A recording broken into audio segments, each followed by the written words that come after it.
বিয়ের পর শ্বশুরবাড়ির লোকজনদের কাছ থেকে তো কথা শুনবা, বাপে ভালো মাছ কিনে খাওয়াই নাই, তাই কোনো মাছই চিনে না। আমার বাসায় আসার সময় আব্বু এই মাছগুলো আমার জন্য আনছিল।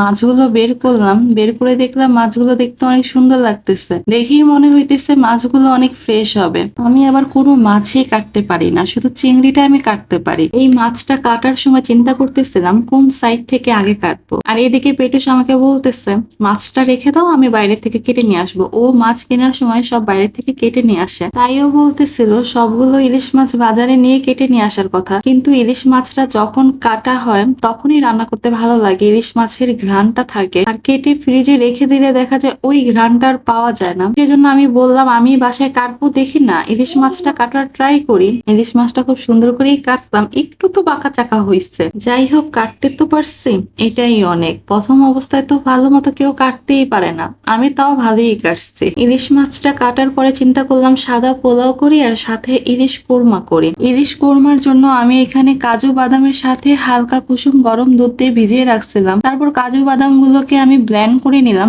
আধা কাপের মতো মনে হয় আমি এখানে টক দই ইউজ করছি। টক দইটা ভালো করে ফেটে নিয়ে তারপর ব্লেন্ড করা কাজু বাদামটা দিয়ে দিলাম। আমি এখানে পেঁয়াজ বেরেস্তা ইউজ করছি। তারপর ইলিশ মাছগুলোর সাথে মাখিয়ে রেখে দিয়েছিলাম কিছু সময়ের জন্য। 1 ঘন্টার মতো আমি মাছগুলোকে মেরিনেট করে রেখে দিয়েছিলাম। এখন আমি মাছগুলোকে উঠিয়ে নিতেছি, আর এই গ্রেভিটা দিয়ে আমি ইলিশ মাছের কোরমাটা রান্না করব।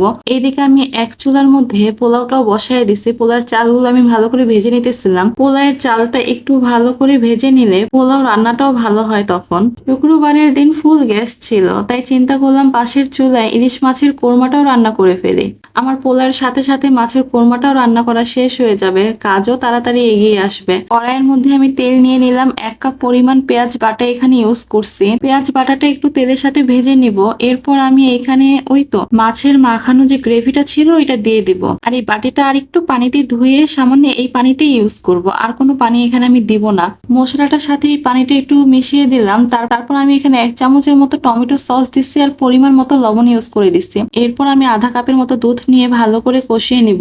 রান্নার ক্ষেত্রে যত কষানো হয় রান্নাটা ততই মজা হয়। তো আমি ভালো করে কষানোর পরে এখন আমি মাছগুলোকে দিয়ে দিব। আমার কষানো হয়ে গেছে। তো ইলিশ মাছ যেহেতু অনেক নরম, তাই রান্না করতে বেশিক্ষণ সময় লাগে না। মাছগুলো দেওয়ার পর আবার এই মাছগুলোকে একটু উল্টিয়ে দিব। মাছের সাথে এই মশলাটা কিছু সময়ের জন্য একটু কষিয়ে নিব। ইলিশ মাছ কাটার সময় পেটুসকে বলতেছিলাম আমি মাছ কাটতে না পারলে কি হবে, ভালো মাছ কোনটা এটা কিন্তু ভালো করেই চিনি। কারণটা হচ্ছে আব্বু মাছ কিনে নিয়ে আসার পর আমাদের ভাই বোনদেরকে ডাক দিত, ডেকে বলতো দেখো এই মাছগুলো চিনে রাখো, বিয়ের পর শ্বশুরবাড়ির লোকজনদের কাছ থেকে তো কথা শুনবা, বাপে ভালো মাছ কিনে খাওয়াই নাই, তাই কোনো মাছই চিনে না। এই কথা যেন তোমাদের শুনতে না হয়। তখন তোমরা জোর গলায় বলতে পারবা আমার বাপে মাছ কিনে খাওয়াইছে, আমরা ভালো মাছ চিনি। এই কথাটা পেটুসকে বলতেছিলাম আর হাসতেছিলাম। আমার বাপে আমাকে মাছ কিনে খাওয়াইছে, কিন্তু তোমার বাপ মা তোমাকে মাছ কিনে খাওয়াই নাই, খাওয়াইছে শুধু মুরগি।